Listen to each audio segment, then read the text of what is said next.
Assalamualaikum warahmatullahi wabarakatuh. Perkenalkan, nama saya Nirmawati Tahir, NIM 13142303. Pada kesempatan kali ini saya akan menjelaskan materi tentang pelatihan dan pengembangan SDM. Latar belakang: di era modern dan globalisasi saat ini, pelatihan dan pengembangan sering kita dengar dalam dunia kerja, di perusahaan, organisasi, lembaga, atau bahkan dalam instansi pendidikan. Pengertian pelatihan dan pengembangan sumber daya manusia. Pelatihan adalah serangkaian aktivitas yang disusun secara terarah untuk meningkatkan keterampilan, pengalaman, keahlian, penambahan pengetahuan, serta perubahan sikap seorang individu. Rojarena dan Dewi, 2017. Tujuan dan manfaat pelatihan dan pengembangan SDM. Tujuan umum pelatihan dan pengembangan harus diarahkan untuk meningkatkan produktivitas organisasi. Tujuan pelatihan dan pengembangan merupakan langkah untuk meningkatkan produktivitas organisasi melalui berbagai kegiatan, antara lain: yang pertama, mengembangkan pengetahuan sehingga pekerja dapat diselesaikan secara rasional. 2. Mengembangkan keterampilan atau keahlian sehingga pekerja dapat diselesaikan lebih cepat dan efektif. Sambungan tujuan dan manfaat pelatihan dan pengembangan SDM. Tujuan pelatihan: yang pertama, untuk meningkatkan keterampilan para karyawan sesuai dengan perusahaan teknologi. 2. Untuk meningkatkan produktivitas kerja organisasi. 3. Memberi wawasan kepada para karyawan untuk lebih mengenal organisasinya dan meningkatkan kemampuan peserta latihan mengerjakan tugasnya yang sekarang. 4. Kemampuan menumbuhkan sikap empati dan melihat sesuatu dari kacamata orang lain. 5. Meningkatkan kemampuan menginterpretasikan data dan daya nalar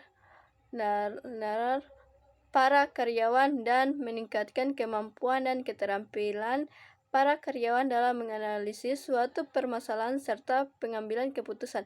6. Meningkatkan kualitas keahlian karyawan sejalan dengan perubahan teknologi. Bagian B. Tujuan dan manfaat pelatihan dan pengembangan SDM. Tujuan pengembangan: yang pertama, mewujudkan hubungan yang serasi antara atasan dan bawahan. 2. Menyiapkan para manajer yang berkompeten untuk lebih cepat masuk ke tingkat senior, promosi jabatan. 3. Untuk membantu mengisi lowongan jabatan tertentu. 4.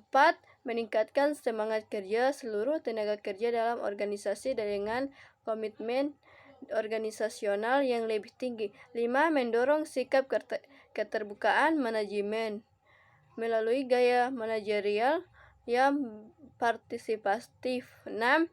Meningkatkan kepuasan kerja.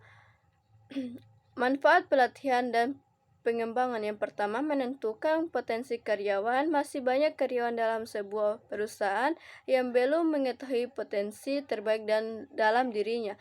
2. Mengurangi dan menghilangkan kinerja buruk. Kegiatan pelatihan dan pengembangan SDM dapat meningkatkan hasil kerja karyawan. C. Faktor yang mempengaruhi kebutuhan pelatihan dan pengembangan. Yang pertama, faktor internal. Faktor internal merupakan faktor yang berasal dari dalam, baik dari suatu organisasi ataupun diri pribadi. Namun dalam hal ini, faktor internal lebih ditekankan pada suatu organisasi. Misi dan tujuan organisasi. Setiap organisasi mempunyai visi dan tujuan yang ingin dicapai. Untuk mencapai tujuan ini diperlukan perencanaan yang baik serta implementasi perencanaan tersebut secara tepat. Strategi pencapaian tujuan. Misi dan tujuan. Suatu organisasi mungkin mempunyai persamaan dengan organisasi yang lain, tetapi strategi untuk mencapai visi dan tujuan tersebut berbeda. C. Dukungan manajemen puncak. Tenaga kerja terampil membutuhkan tempat kerja baik dalam suatu unit kerja yang ada hubungan ketenaga kerjaan yang baik maupun tempat kerja dalam arti fisik. D. Komitmen para spesialis dan generalis. Di samping manajemen puncak, seluruh manajer, apakah spesialis atau generalis, harus berkomitmen dan terlihat dalam proses pelatihan dan perkembangan. Sambungan C. Faktor yang mempengaruhi kebutuhan pelatihan dan pengembangan. 2. Faktor eksternal. Faktor eksternal adalah faktor yang berasal dari luar suatu organisasi. A. Kebijakan pemerintah. Kebijakan pemerintah baik yang dikeluarkan melalui perundang-undangan, peraturan pemerintah, surat-surat keputusan menteri atau pejabat pemerintah, dan sebagainya adalah merupakan arahan yang harus diperhitungkan oleh organisasi. B. Sosio-budaya masyarakat. Faktor sosio masyarakat tidak dapat diabaikan oleh suatu organisasi. C. Perkembangan ilmu pengetahuan dan kemajuan teknologi. Perkembangan ilmu pengetahuan dan teknologi di luar organisasi dewasa ini telah sedemikian pesatnya. D. Jenis pelatihan dan pengembangan sumber daya manusia. Yang pertama, skill training, pelatihan keahlian. Pelatihan keahlian atau skill training merupakan jenis pelatihan yang sering dilakukan pada setiap perusahaan. 2. Retraining, pelatihan ulang. Pelatihan ulang atau retraining yaitu memberikan keahlian yang dibutuhkan oleh karyawan untuk menghadapi tuntutan kerja yang berubah-ubah. 3.